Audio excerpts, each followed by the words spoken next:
Hello friends, welcome to my YouTube channel. मैं हूं साक्षी और आज मैं आपके लिए एक नई वीडियो लाई हूं। गाइस, जैसा कि आप देख पा रहे हैं, आज हम नॉर्थ इंडियन प्लेन के बारे में पढ़ेंगे, जिसको हम नॉर्दर्न प्लेन भी बोलते हैं। And the northern plain are formed by the alluvial deposits. और वो एलुवियल डिपॉजिट्स कैसे होते हैं, कहाँ कहाँ से वो आते हैं, किसकी वजह से बनते हैं, वो हम पढ़ते हैं। ठीक है, हम डिस्कस करेंगे इसके बारे में। जो एलुवियल डिपॉजिट्स हैं, उनको लेके वो किसकी वजह से आते हैं, वो रिवर्स की वजह से आते हैं। रिवर्स की वजह से आते हैं। और यहाँ पे जैसे इंडस हो गया, गंगा हो गया, और जो ब्रह्मपुत्र है,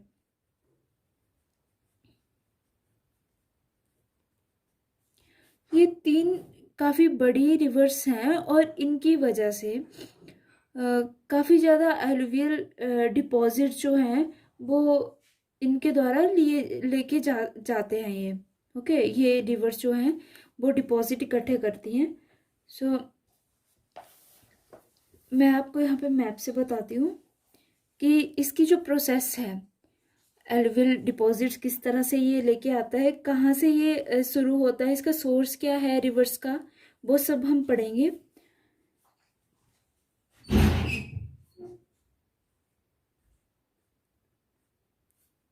तो मैं मैप यहाँ पे बनाती हूँ। गाइस, अच्छा ना बने तो प्लीज़।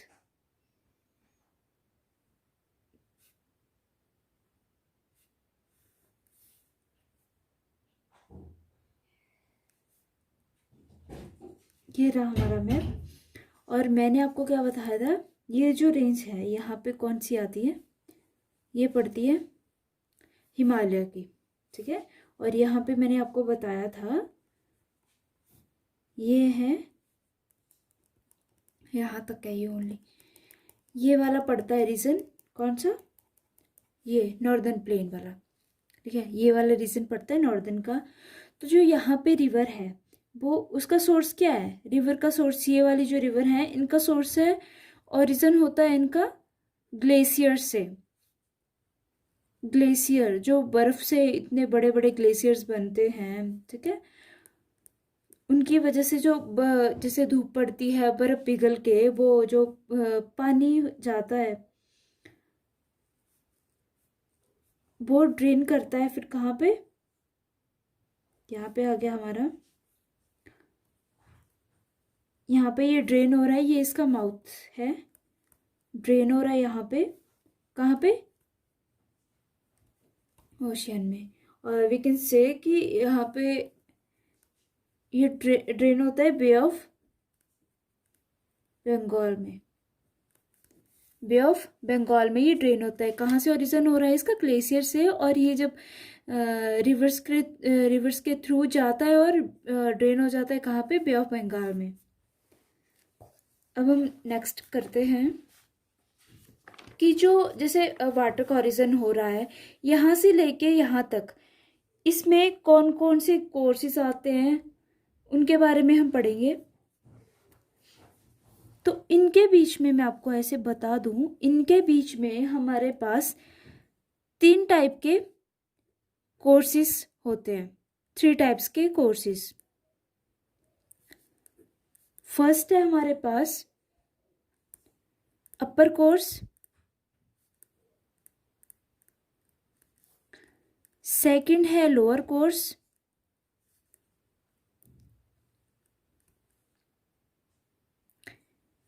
सॉरी, सेकंड है हमारे पास मिडिल कोर्स, और थर्ड रहता है लोअर कोर्स। ठीक है, अपर कोर्स फर्स्ट रहता है, फिर मिडिल कोर्स, फिर लोअर कोर्स। इस तरह से हमारे पास तीन कोर्सेज हैं। तो अब मैं आपको यहाँ पे ड्रॉ करके बताती हूँ कि किस तरह से रिवर जो है वो मूव करती है और किस तरह से ये ड्रेन करेगी। यहाँ पे मैंने आपको बताया था ये सोर्स है, कहाँ से पानी आ रहा है, ग्लेशियर की वजह से। इतना तो आपको समझ आ गया होगा।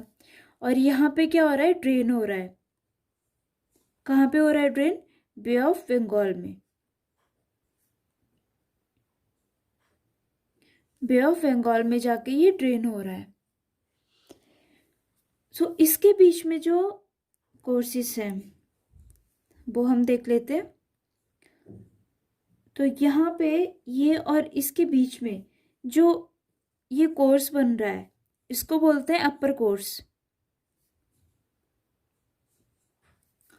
और एक ये और सेकंड जो ये वाला है इसके और इसके बीच में, तो इसको बोलते हैं मिडिल कोर्स। और लास्ट हमारे पास जो बचता है वो है ये वाले और इसके बीच में। तो ये वाला है ड्रेन और इससे पीछे वाला जो ये पॉइंट है इसके बीच में, तो ये पड़ता है लोअर कोर्स। ये हमारे पास 3 कोर्सेस हैं जो मैंने आपको बता दिए। अब बात करते हैं अपर कोर्स में। आप इजीली यहाँ पे देख पा रहे होंगे यहाँ पे स्लोप है, ठीक है। अगर ये बात तो आपको पता ही है, जहाँ पे ज़्यादा स्लोप होगी पानी ज़्यादा तेज़ी से बहेगा, और वहाँ पे बहाव तेज होगा तो वो मिट्टी भी अपने साथ इधर उधर की जो मिट्टी होती है वो भी साथ में बहा के लेके जाएगी। तो हम इसमें जो पॉइंट ऐड करेंगे वो है फर्स्टली स्लोप। स्लोप और क्या बोलते हैं हम, ग्रेडियंट। वो क्या रहेगा हमारे पास, वो आप देख पा रहे हैं यहाँ पे कि हाई है, हाई स्लोप है यहाँ पे। अगर हाई स्लोप होगी तो पानी की स्पीड कैसी होगी, कैसी होगी स्पीड, पानी की स्पीड भी हाई रहेगी। और जब पानी की स्पीड हाई रहेगी तो पानी की स्पीड की वजह से जो इरोजन है काफ़ी होगा, और ये इरोजिव एजेंट जो है काफ़ी बहा के लेके जाएगी, इरोजन काफ़ी कर देगी। जैसे यहाँ से मैं आपको बता दूँ, ये मान लो आपकी रिवर जा रही है, यहाँ से रिवर जा रही है आपकी। अगर पानी का फ्लो ज़्यादा होगा तो यहाँ तक ये क्या करेगी, मिट्टी को उखाड़ना शुरू कर देगी, अपने साथ बहाना शुरू कर देगी, ठीक है। और जैसे बाढ़ में होता है काफ़ी ज़्यादा वो इरोड कर लेती है अपने साथ और मिट्टी बहा के ले जाती है, वैसे यहाँ इस केस में होता है। और नेक्स्ट है हमारे पास मिडिल कोर्स। मिडिल कोर्स में आप देख पा रहे हैं यहाँ पे स्लोप कैसी होगी, लो होगी। अगर स्लोप लो होगी हमारे पास तो स्पीड भी लो होगी। अब एक है कि आप यहाँ से यहाँ इस तरह से आप पानी किसी चीज़ से फेंक रहे हो, ठीक है। और एक स्टेज ये आती है कि इस तरह से थोड़ी सी ढलान होगी, थोड़ी सी, बहुत लिटिल सी, तो यहाँ से पानी तेज जाएगा और यहाँ पे जाके इसकी स्पीड बहुत लो हो जाएगी, ठीक है। अपर केस के अकॉर्डिंग यहाँ की जो मिडिल केस की जो स्पीड है पानी की वो काफ़ी कम हो जाएगी। अगर पानी की स्पीड कम होगी तो ये इरोजन कम करेगा, इरोजिव एजेंट कम लेके जाएगा।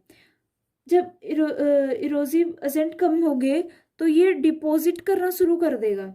डिपॉजिट्स एजेंट जो हैं, डिपॉजिटिंग एजेंट जो हैं उनको ज़्यादा मतलब एक जगह इकट्ठा करना शुरू कर देगा। यहाँ से जब आएगी तो यहाँ पे एक स्टेज ऐसी होगी कि ये इस तरह से अब मिट्टी होती है, जैसे मिट्टी आती है तो वो उसको एक जगह इकट्ठा करना शुरू कर देगा। और लास्ट जो केस है लोअर केस। और गाइस एक बात और, मिडिल कोर्स को हम मैच्योर स्टेज बोलते हैं, मैच्योर स्टेज के नाम से भी जानते हैं। मैच्योर स्टेज होती है ये, और जो अपर कोर्स है ये होती है यंग स्टेज।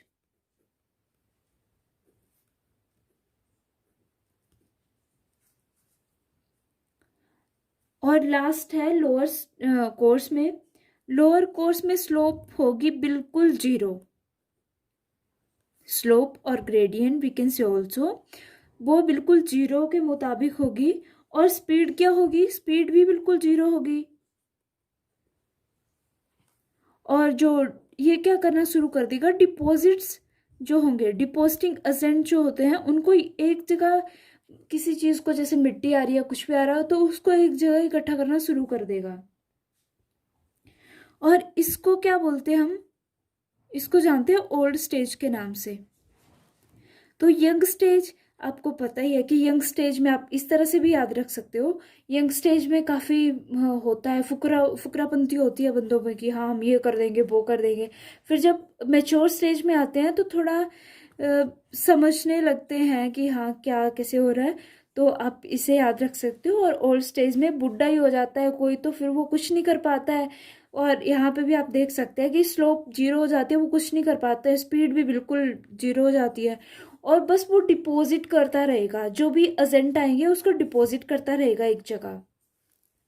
जहाँ पे वो डिपॉजिट होना शुरू हो जाएगा, वहाँ पे जो हमारे पास फर्टिलिटी होगी सॉइल की, वो काफ़ी इंक्रीज होगी। आपने देखा ही होगा कि जो प्लेन एरिया है यूपी बिहार का, वहाँ पे काफ़ी फसल होती है, क्योंकि वहाँ पे जो फर्टिलिटी है, फर्टाइल सॉइल है वहाँ पे। इसकी वजह से जो काफ़ी पीछे से जो इरोजन होता है, वो जाके डिपॉजिट कर देता है, और उसकी वजह से फर्टिलिटी हो जाती है वहाँ पे। और एक बात मैं आपको बताना चाहूँगी, जो यंग स्टेज है, यंग स्टेज मतलब अपर स्टेज, तो इसमें ये क्या करेगा, यंग स्टेज में ये जॉर्ज बनाएगा, जॉर्ज बनाएगा, बेली बनाएगा, ठीक है। और वी शेप, और हम स्टीप बेली भी बोल सकते हैं, वी शेप और स्टीप बेली, ये भी क्रिएट करता है यंग स्टेज में, ये सब क्रिएट करता है। और जो ओल्ड स्टेज है, मैं आपको एक बात बताना भूल गई, ओल्ड स्टेज को हम एक और नाम से जानते हैं, उसको बोलते हैं स्नाइल स्टेज, स्नाइल स्टेज। ओके, तो यहाँ पे ये क्या करेगा, जब मिट्टी इकट्ठा करेगा, ये जो भी रिवर लेके आएगी मिट्टी, वो इकट्ठी हो जाएगी, तो वो एक डेल्टा बना देती है, डेल्टा बना देती है, एस्चुरीज बन जाते हैं वहां पे, और ऑक्स वो लेक बन जाती हैं, ऑक्सबो लेक्स बन जाती हैं, और लेब्स बन जाती हैं। तो इस तरह की ये चीज़ें क्रिएट कर देता है। और आपने एक चीज़ देखी होगी कि जैसे रिवर्स होती हैं, जैसे रिवर जा रही है हमारी ईस्ट साइड में, ड्रेन हो रही हैं, जो भी रिवर्स हैं, अगर जो भी है कावेरी महानदी, जो भी है ना, गोदावरी, वो जो ईस्टर्न वाली रिवर्स की बात कर रही हूँ, तो ईस्टर्न वाली जो भी रिवर्स हैं, वो क्या बनाती हैं, उनके एंड पॉइंट पे डेल्टा क्रिएट करती हैं। और मैंने उसकी आपको वजह बता दी कि क्यों करती हैं डेल्टा क्रिएट। आई होप कितना आपको समझ आ गया होगा। सो गाइज, नेक्स्ट वीडियो में पढ़ेंगे कि एलुवियल प्लेन्स जो हैं वो कितने टाइप्स में, कितने पार्ट में डिवाइड है, उनके बारे में जानेंगे, उनकी एक्सप्लेनेशन पढ़ेंगे। तो गाइज, ये था हमारा आज का वीडियो। आई होप कि आपको वीडियो पसंद आया होगा।